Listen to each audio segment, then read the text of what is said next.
So if you were to talk to your younger self, what advice would you give yourself today if you were starting this company? Believe in yourself 1,000%, and what else?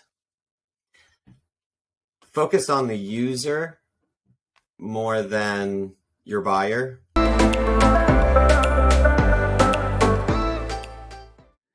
Hi there, how's everybody doing today? So first off, welcome. Today we're going to be talking about the exciting world of AI and what it potentially means for the areas of travel, attractions, museums, and more. There's no doubt, unless you're living under a rock, that you've heard about AI and ChatGPT and Google Code Red and their response with Bard. And gosh, just look at the stock impact to Google by having a little hiccup in their AI. But if you're not one of those huge companies, what does it mean to me? Either somebody working to get a business started, or you've got an existing business that you're looking to get off the ground. And while there's multiple facets and kind of feels like the cliche .com from the late 90s talk right now, everything AI, AI this, AI that. But there's really two types that I think are maybe relevant for those in this space. You've got generative AI. Well, what that means is a tool to build something that's either text with a platform like ChatGPT, voice cloning with a platform like Resemble.AI, or a video type formatting of whether that's yourself or another avatar through a platform, say Synthesia. And those are just a few examples, but it's essentially using a tool to build something. That's separate and differentiated from another type of AI that we'll be talking a little bit more about today, which is conversational AI. That's being able to engage and go back and forth, really leapfrogging beyond what we think about as traditional chatbots. That's if this, then that, looking stuff up, to really being able to have a conversation that you or I would be having on the phone or over chat or at a table together in person. In order to help me navigate that, I'm joined by a fantastic guest today, Donny White, not only a long-term friend and inspiration, but more importantly, the leader that I know of in this space. As the CEO and founder of Satisfi Labs, they're powering sports teams, attractions, and museums around the world with conversational AI. So let's jump in, and we're going to learn a little bit more about AI and what that may mean for you. And in order to help us do that and show how these conversational as well as generative AI tools can be used, I'd like to take a moment to, as odd as this sounds, pass it to myself. Enjoy. But before we dive into today's discussion, I'd like to share a classic scene that will resonate with many of you from the 80s and 90s. We may no longer be in 2015, but the allure and mesmerization that Hollywood created for us in 1989 and our ability to realize that might just be around the corner. You can be the judge. Where it's always morning in America, even in the afternoon. Our special today is mesquite grilled sushi. You must have the hot Cajun style. special. Where you go You by must the have the hot special. Where you go You by must the have the hot special. Hey, guys, hey. All I want is a Pepsi.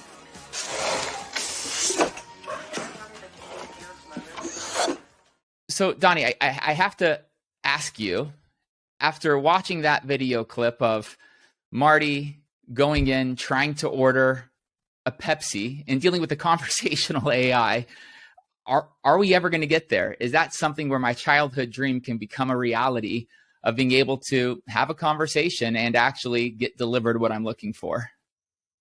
I mean, the funny thing is there's nothing in that video that isn't really available today. The tech is there. Whether or not the buyer behavior is there is the next question. Perhaps the one thing is the Pepsi appearing on at your table and someone either not bringing it to you or a robot bringing it to you. Maybe that's the last mile, as they say. But as far as everything else, that's here. Yeah. Well, I was at SFO not too long ago. I can now go to Cafe X and order a coffee. The robot makes it, even swirls the foam around on top of the cup before it gives it to you. At CES last year, I saw robotic servers that had mapped out the floor plan of the restaurant, being able to bring you food. So to your point, maybe those last mile pieces are coming together. It's surprising. I mean, you mentioned last year. I mean, in 2019, there's a bar in Vegas that has a bartender and has the quote perfect. I mean, I actually think the bartender adds a lot of value to the bar experience, but in that instance, a fast cocktail making process, like it's existed.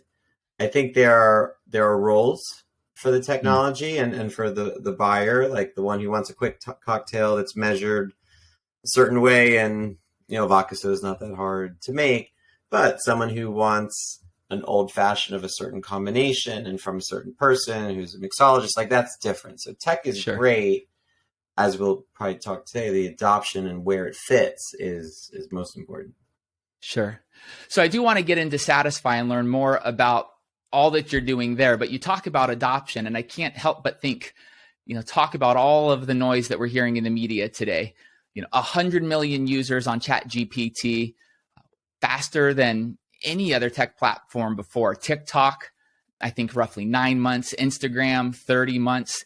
And so adoption is critical. Do you think that the awareness that's coming with conversational AI in the noisy space, which is ChatGPT, going to help people adopt this technology faster? What ChatGPT did is it actually elevated everyone's understanding and expectation of the technology. Most of the applications that you saw the last 5 years were fairly, I don't want to say useless, but fairly simple, more designed for deflection instead of actual engagement or relationship development. And so I think everyone kind of assumed, well, this is like one of those phones that you dial 1, 2, or 3 to do your thing. And we've kind of like never moved past that. The reality is the foundations were there, but no one really put the time into what the optimum experience would be. So ChatGPT went out and had a different use case, which is we're going to change the way people consume information and create content. So now everyone's mind's elevated to, okay, we get it now. This is the thing. Yeah. Now, I can imagine. I talk to people, and the frustration that comes from banging on the keyboard, screaming at the phone, push 0 for operator. To your point, a lot of the tech and effort was deflection, not engagement. And that's a big difference. That's a change in mindset. Do you think that is ultimately what inspired you with Satisfi, or what was the charge that said, I'm going to go improve the guest experience? Yeah, the reality was it was about data. So my partner and I were in the financial markets. We were both in electronic trading, mostly algorithmic trading on the equity and derivative side. And so we were just thinking about, where is there a lack of information that brands would be interested in? And it was about the customer journey. Like a lot of there's e-commerce data about what people click on a website, but if they ever had an experience or even planned a trip or during a trip, there was no data. It was all relative to human interaction, and random employees would touch any visitor at a time. So how could we create the bottom-up search engine? One of our early taglines was like, search for the world inside or something. And so it was a data play. It was built for the brand to understand every nuance of their business. And then the aftermath has been changing the experience for the user, which has been great, but it actually wasn't the original concept. Oh, really?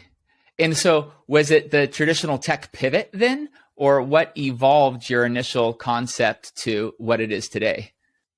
The clients, I mean, when you build a tech, I mean, we're both fairly technical. We were like, hey, isn't this data great?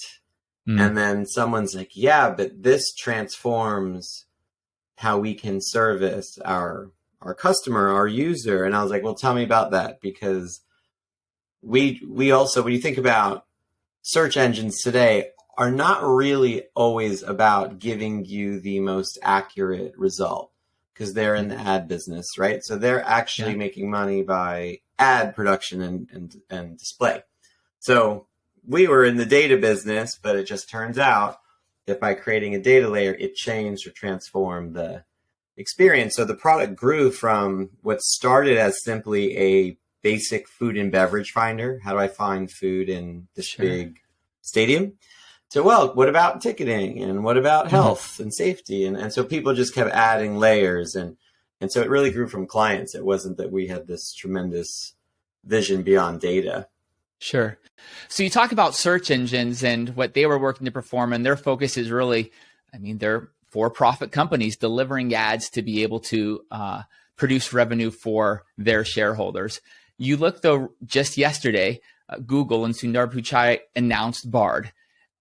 Is there going to be a transformation on how people search and get information? I mean, after all, the yellow pages used to be where people went, and that no longer exists. Will you start to see a transformation not only in the tool set that you've built for clients, but the actual way that the general public is getting access to information on a day-to-day basis? Yes, the natural next step is conversational access. What you will find, though, is what hasn't come about in the time frame that I don't think anyone considered is voice. Like voice was the big boom 2018-19 COVID. You know, you're in your house now and your Alexa, your Google Assistant, or even Siri on your phone. Oh, we're going to be talking to all of our devices for. There was a study I saw, like 70% of search will be voice by 2023. Well, wow. I don't know if 70% of your search is 2023, but text and voice, the voice application of search via voice is just being applied to text now. So we're just kind of backing up one step. And that is how every brand is going to need to engage their access point. I think the website is an archaic method of displaying information. It's the whole system is built on, I have a website with a lot of information. I have a search engine. Go find it for them, right? Like I make my website available for scraping and utility. Go find it for them. Now you've got ChatGPT who literally goes and finds it for them and just gives you the answer. You don't need to go digging through a lot. So the whole ad business, how consumers are engaged, what we get brand access to, what gets put in the answer. Is there a banner at the bottom that says, and also, by the way, how about this? Like there'll be an opportunity, but people are going to have to get more creative with how they get in front of us with brands and ads. Well, it's always easy to look back in time, and it's 2020 in hindsight, right? You got Captain Hindsight that's able to say, oh, Monday morning quarterback, what if I should have?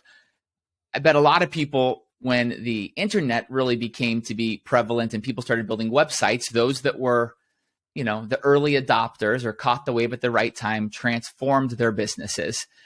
Is there going to be, from your perspective, that same type of a sea change in terms of restructuring, planning for an operation, whether that's a sports team, an attraction, a museum, to be able to be prepared for what's to come?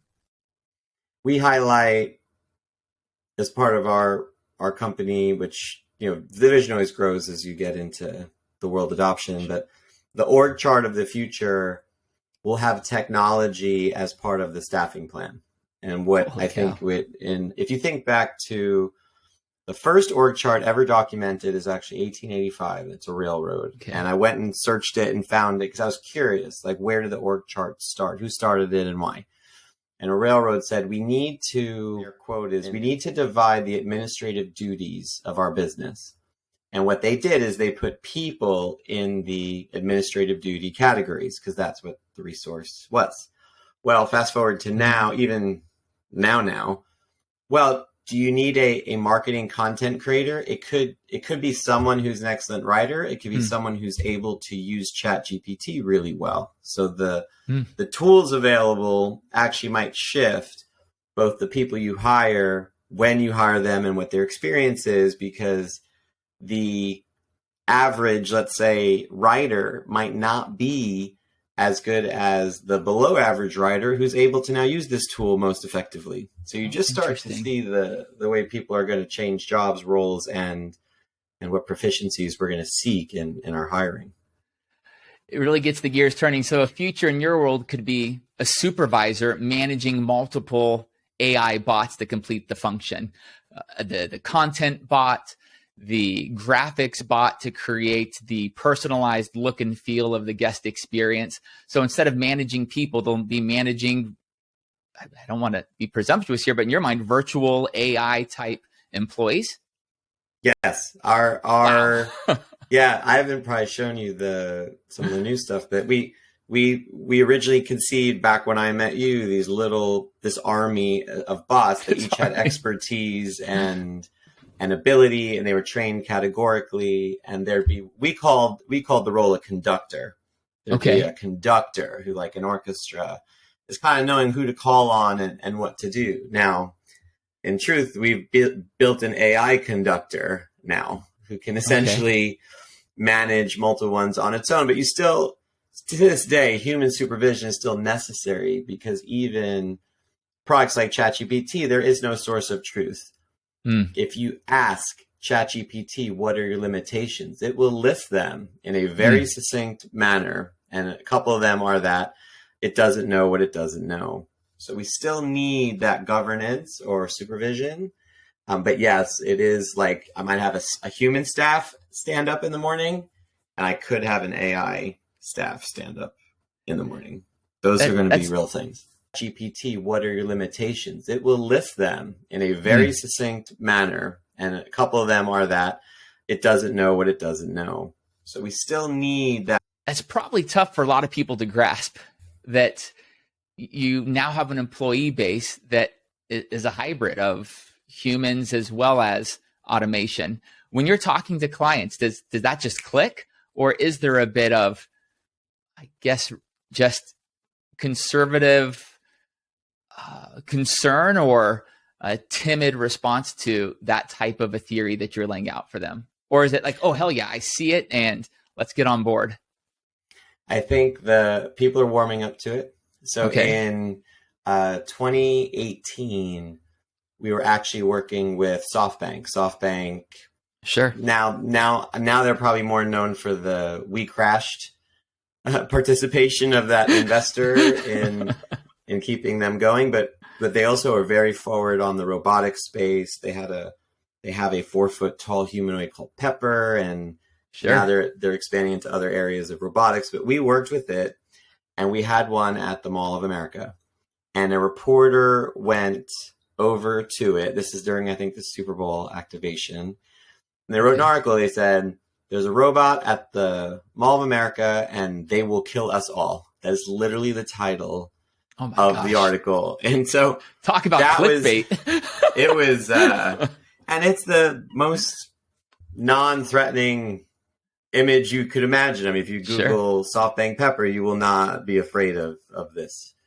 But there's also been a concern, and we've seen that there. It depends on who you're talking to. Sometimes you're talking to the person who sees that the technology has progressed to a point that they can do many of the things that you do today, particularly if there's some training and any repetition or any knowledge management that's required. Those things are actually probably better handled. What we found successful is giving them roles and jobs. So to say like, well, this product or ChatGPT, it can do anything. That's where people get disappointed. We created one called a ticketing assistant. Its job is to help people post-purchase, answer ticketing questions, help them get it from their app, deal with refunds or posting on another website, all those things. And then we have another one that specifically sells. They have a certain inventory. They have access to the online stuff, and they can say, oh, you want to sit here or here, how much, what have you. And so we recently worked with the Astros, and they found tremendous use case for digitizing their box office. So it wasn't an entire staff reorg per se, but a certain function that required people to walk up to a thing and require people to sit in a thing, just didn't seem necessary in the current world. So that's where I think people can find, oh, this works for everybody versus they're going to kill us all. I think that's the old extreme. So to your point, like not likely to be this omnipotent being or omnipotent AI that knows all, no different than humans. You have SMEs or subject matter experts who are ticketing agents or who are content writers or technicians. And you're envisioning really the future being similar to that, where you have these specific subject matter experts in their specific category, just transferring from human to technology. And with that, then, how does that change or transform the guest journey for an attraction, for a museum, an aquarium? What does that allow an operator to do with these tools now in their tool chest? Well, the first is the data. I mean, back to the origin story, one of the things that we talk about now is, well, do you know how your guest experience is from the 3 days before they come to when they leave? Like, how do you know? Like, do you even know who it is? Do you engage? Do you understand? Are they concerned about parking? Are their kids do their kids have allergies? Is there a certain time they're looking to come? Is there a certain exhibit they wanted to see? So all of this starts to become exposed, and they're shocked at how they can adjust their decision making with now real data, as opposed to, well, let's survey the people that come, what's the percentage of that? 2%, 3% might actually respond. And usually it's not the people that are unhappy, right? It's usually the people that are willing to give. It's either you're really unhappy, you fill out a survey because you want something, or you actually really want the place to keep doing what it's doing. So the operators are like, well, if I have 40,000 people coming to visit my business on a Sunday, and I have 100 temp staff, and I have maybe 7 to 8 guest service, maybe even 10, the ratios are still crazy. So the opportunity to scale employees is what really rings, so that every 40,000th person can actually have access to the knowledge, information, and guidance that they would want those 100 people to also be able to accomplish.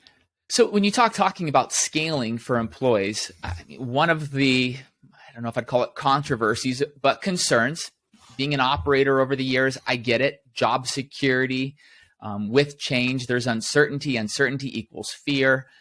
What will this do from an employee's perspective? Is this the ability for employers to reduce staffing 30, 40%?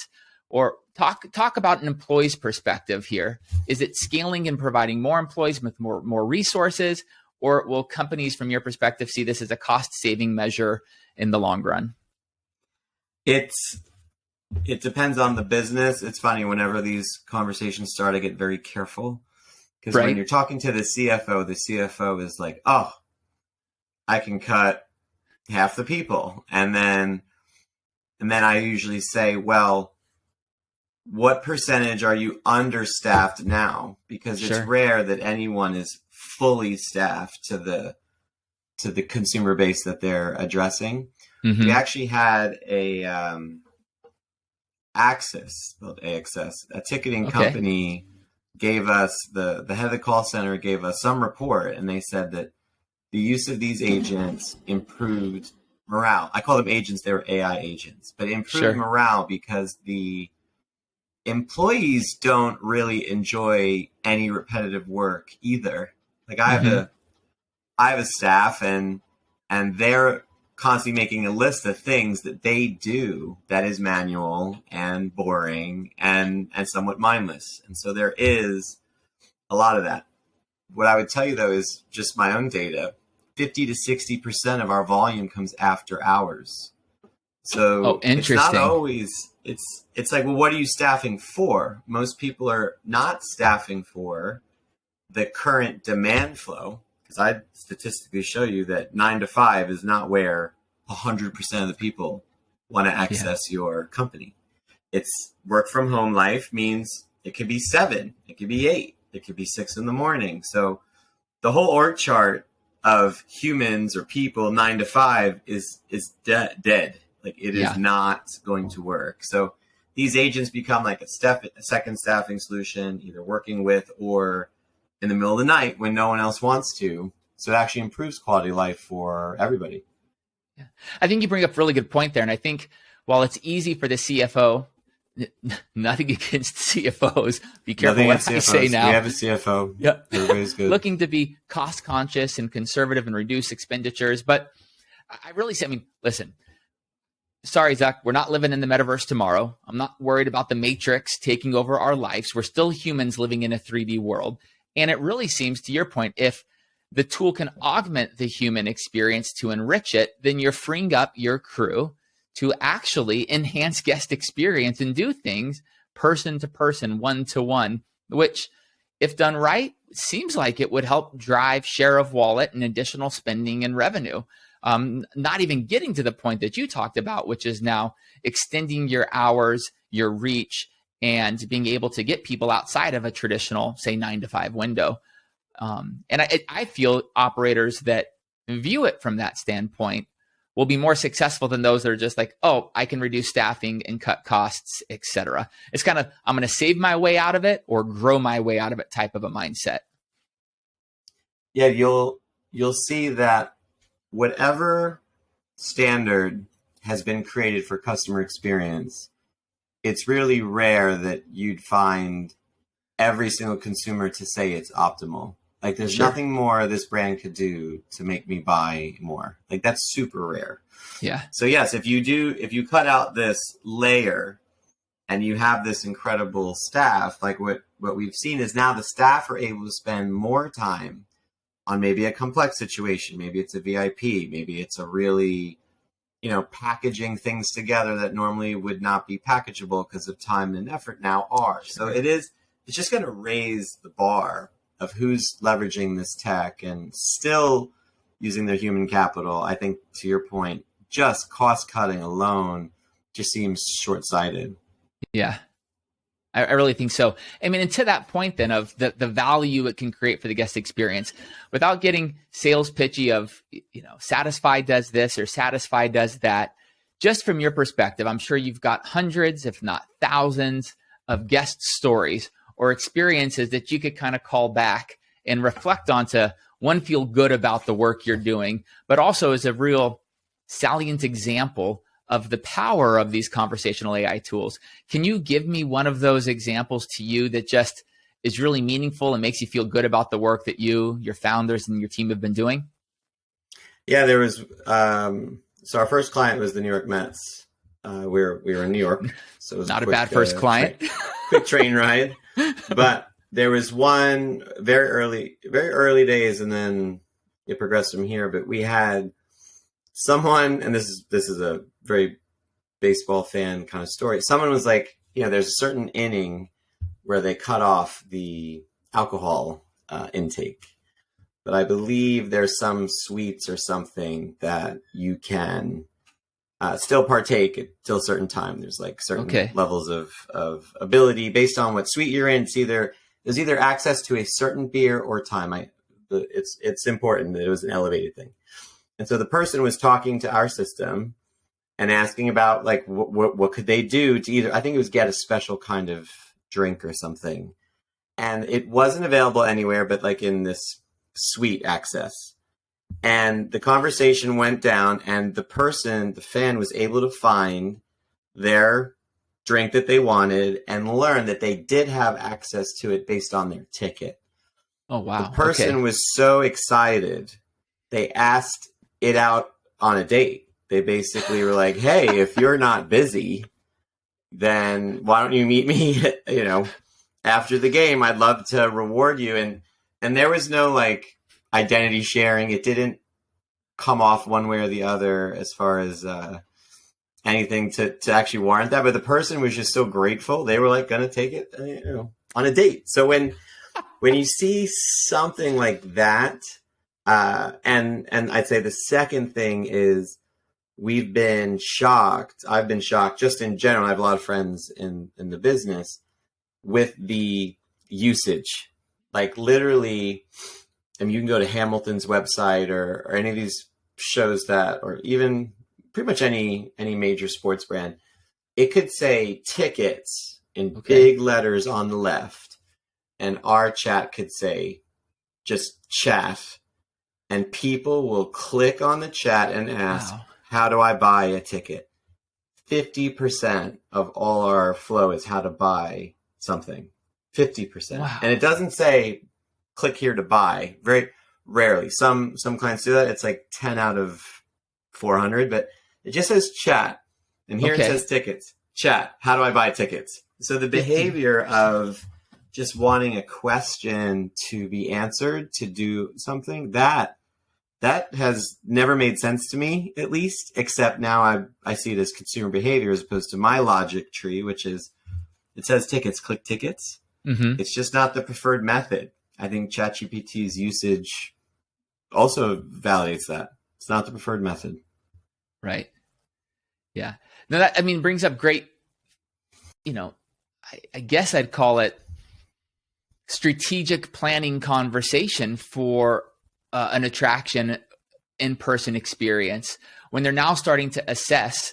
We're coming out of COVID. There's been economic change. How do I get that right share of market customer acquisition for the future? I mean, that statistic alone is pretty fascinating. If that chat wasn't there, was there a higher abandonment rate, a higher bounce rate that would have happened because it wasn't as easy to navigate or to engage with? It gets my gears turning in terms of really thinking about, are you losing customers by not providing them with the medium that they want to engage? It's statistically very easy to measure. That there was a great conversation I had recently.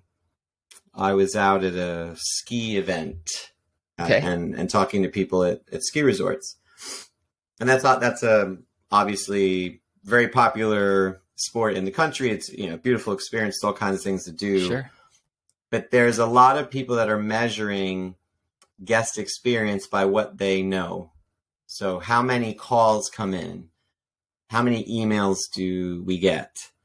And what's missing is what you just said. Well, what are we not, who's not calling and who's not emailing and who went to our website and clicked off? Is there a channel missing that would provide us this access to this whole base that we don't know? And so there's a little bit of a naivety, if you will, of, oh, well, everyone who wants to talk to us will try. And I think what you'll read about a lot of the new consumer behavior trends is brands have to go to where the consumer is, not expect the consumer to speak to them on, quote, the brand's terms. I got teenage daughters. That's so them. Like, my daughters will text me in the house. I don't have a 50,000 square foot house. Like it's a 2 to 3 minute, it could be a 60-second walk from where I am to where they am. We could be next to each other in rooms and they'll call me on the phone. Wow. I want to communicate on my terms, regardless of how you think. I'm like, hey, why don't you walk in the room and say it? Well, it's faster for me just to text you. What? So this like go to where the consumer is on their terms is where this tech is just going to explode. And to your point, I don't know how a website without it even can function with whoever. It just doesn't seem to make sense. Well, I especially see in the near future, again, with the rise of ChatGPT, Bard coming from Google, user acceptance. I mean, going back to you talking about your daughter's texting, I don't think my children will ever type something in for search unless the microphones are broken. As it is today, all he wants to do, my son Kai, is tap the button and talk to find the results he wants. That if those tools aren't available, it's almost as if you're kind of going back in time. Like, I can't find you if you're in the yellow pages. I can't find you if you haven't adapted your website to your app to be able to give me the information in the medium and through the methods that I'm looking for it. So you're an operator today. The cutting edge is very close to the bleeding edge. Travel experiences, not always the highest margin business. It's a industry of passion for many. How do they start thinking about being prepared and adapting and using these tools without hurting their business or being too far ahead of the wave and missing the next tool set that comes out tomorrow or the next day or the next month? What would your advice be to a company that says, hey, Donny, I hear you, but now what? What do I do? The biggest leap to make this technology valuable is actually the data inside the operator. Okay. So when it could work with any You can work with ChatGPT itself or Google or whoever. Whatever you apply, there'll always be a point in the conversation. They go, well, I want to personalize this. I want to create a personalized experience. Personalizing an experience really just comes down to tables, data tables. Okay. Like, okay, it's a cause and effect. So if I know Cam is VIP buyer who's been here 3 times this year and has looked on the website at the next event, if I have these 4 things, then I change the experience to this way. But most of the internal data organizations are collecting are in 5 or 6 different places. It could be in a data warehouse. It could be in CRM. It could be 50-50. So the limitation of some of the aspirations for this tech is, well, where is the data? So the system can learn how to approach Cam, how to talk to Cam, and what to lead him to.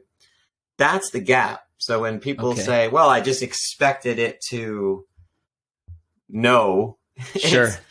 ChatGPT, it took them, 6 years, 7 years to build the model. They downloaded data up to 2021 and have crazy amount of data processing. That didn't happen like overnight, right? So the data is the most important foundation to making all this sing. And that's where I'd put a lot of my time if I were starting a new business today.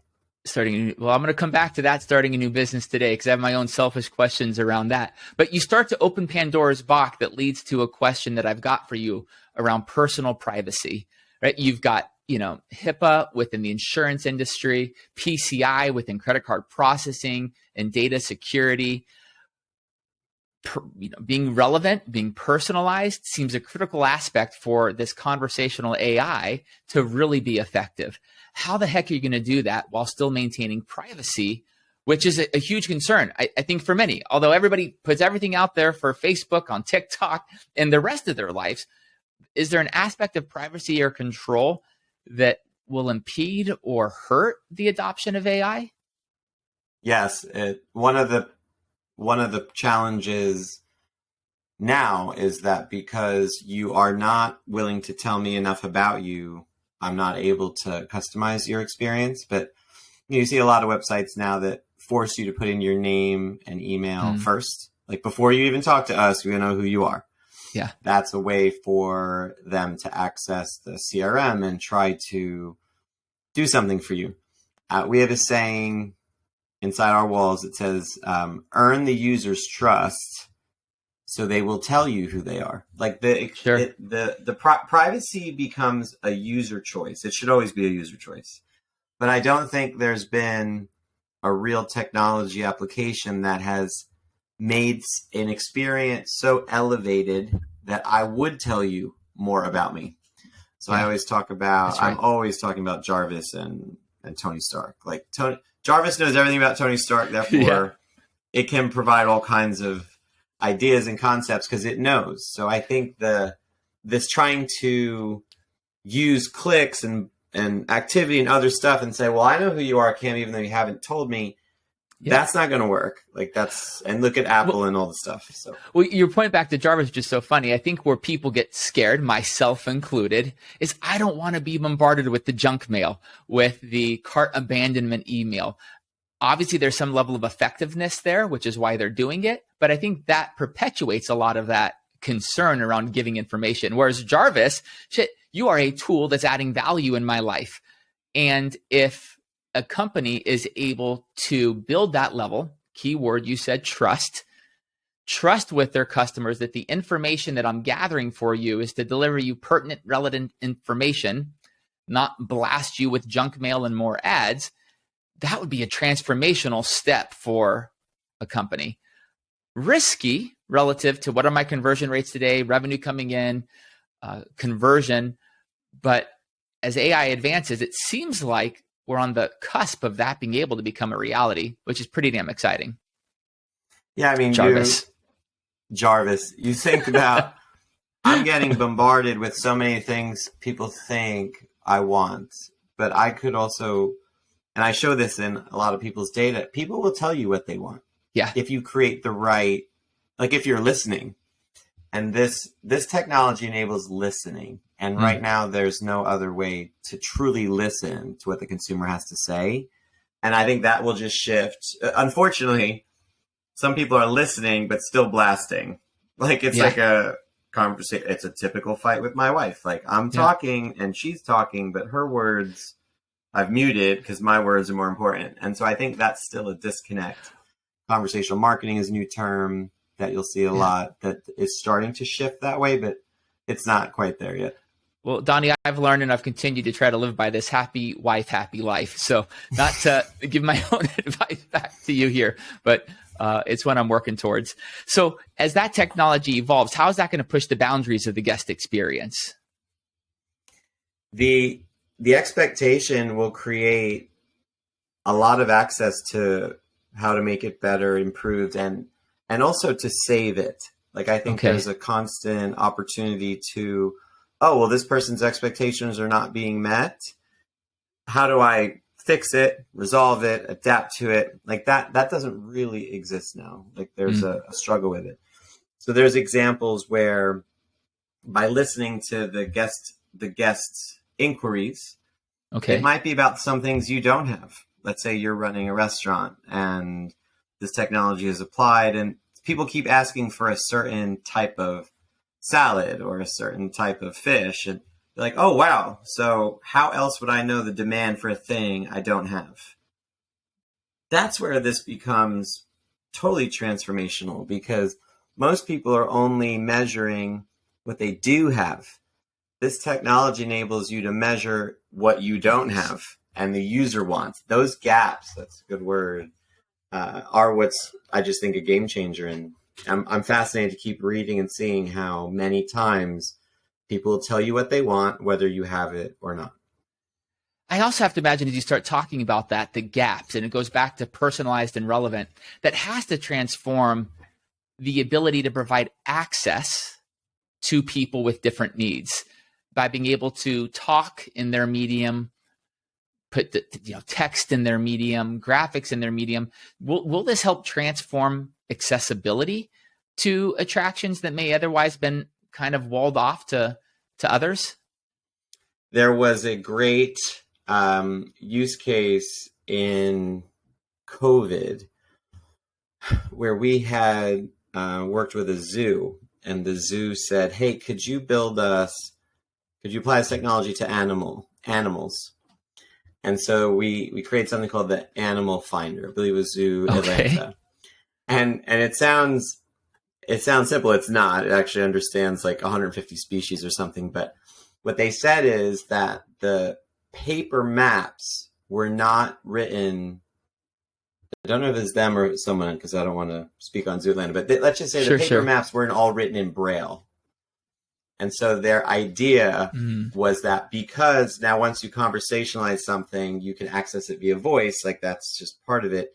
Now they could make something like an animal finder even more accessible, not just to whoever finds the map, which supports Braille, which maybe they didn't ask, but now it's like in front of them when they plan their trip. So just making the technology even better for accessibility. And that is a huge thing. For how this information will shift. My father-in-law is legally blind. And so when I I kind of heard about this map concept, I was like, wow, this is a brand thinking. This is a great brand thinking ahead, try to make things more accessible, try and make it more interesting. And it's great. Yeah. And it's just exciting to be able to think about how tools can just improve the guest experience. Again, so much of us are in travel experiences because it's exciting and rewarding to see the joy that it brings to people. And so being able to reach deeper and wider and support the needs of everyone is absolutely fantastic. A couple things back to the foundation of where you've started. What were some of the obstacles and challenges, Donny, that you've faced? And what are some of the challenges that you see ahead for you? First one was, how are you going to do this? If this was a real thing, Google would have done it already. If Google decides to do this, they'll just crush you and you'll have nothing. A lot of entrepreneurship starts with if this was such a good idea, why isn't anyone else doing it that is smarter than you and has more money than you? Like, that's always the first objection. And then, is this filling a need? Like, is there a need in the market for this? Or is it fulfilling your idea or your passion? Like, some companies are built on a entrepreneur's experience. Like, I went to the store and I couldn't reach the top shelf, so I built a jump ladder that pops out of the bottom and I can get to the top shelf. And you're like, okay, well, how many people need top shelf? What have you? So it was very hard breaking through at the beginning because we envisioned a future that wasn't there yet. Like, we were a little ahead with some of our ideas. So they're finding those early adopters, like very much the, crossing the chasm type thing. Finding those early adopters was key, but man, the haters were many, many. I congratulate you then on your persistence. I saw a video clip, and in one of those clips you talked, and a statement that you made was, believe in your ideas 1,000%. So obviously you've done that because you're 400 plus clients strong now. Is that correct? Yeah, like 420. Yeah, maybe in 430. It's a decent number. That's a tremendous number. And you're continuing to evolve and move into other markets. So if you were to talk to your younger self, what advice would you give yourself today if you were starting this company in the world that exists today? Believe in yourself 1,000%. And what else? Focus on the user more than your buyer. And so what that means is, I told you it was a data play. So a lot of our early engineering was about data. But if you make the user experience the most enjoyable, then everything else will fall from that. In a way, we built it backwards. Now, there were some benefits to that in that it was a crazy data engineered machine. But the first 4 years, I would tell you, our user didn't even know how smart it was or how to access some of the things that we built because we did a terrible job of making it discoverable and enjoyable. Like, Sure. We were literally API guys without too much front end beauty or expertise. So yeah, if you think about your user, and I remember an early VC meeting I was in, and he said, well, how many users do you have? And I said, well, I'll tell you how many clients we have paying. He goes, no, how many people love your platform? And I said, well, the people that pay us love it because it has this data, this and this and that. And he goes, no, if you make a user love it, back to the trust and all that, like, everyone loves ChatGPT. It's fun, It's easy, it's simple. So make your user love your product. I wish I had done that, but we've easily made that our focus the last 18 months to 2 years, but I wish I had done it sooner. That's a really, really good point here that you bring up. And again, I talk to my kids. You talk about the market research with your kids. I'll talk about the market research with mine. Now, I was asking him, why is it that he enjoys watching Preston on YouTube? And he says, Dad, it's because he makes you feel like you are there with him. When he's knocking down that wall, I feel like I'm there knocking down that wall with him. And so in terms of focusing on your user, focusing on your guest, it's not about the client's macro, but if your product is good, if your content is good, and people are feeling like they're there with you or they're using it to their benefit, you're going to be successful. That's a really wild, good piece of advice. Good piece of advice. So, Donny, as we're coming to the end here in closing, anything you'd like to share? Anything that you think is important for people to know? Conversational AI, Satisfi. I'm a small operator in travel, and I'm ready to take on the world. Share your the words of wisdom from Donny White. Yeah, thank you.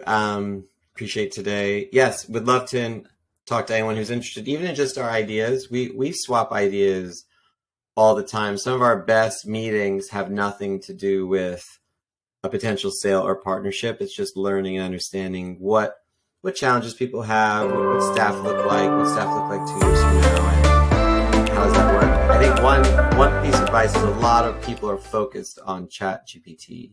And you just mentioned Google, obviously, with their announcement.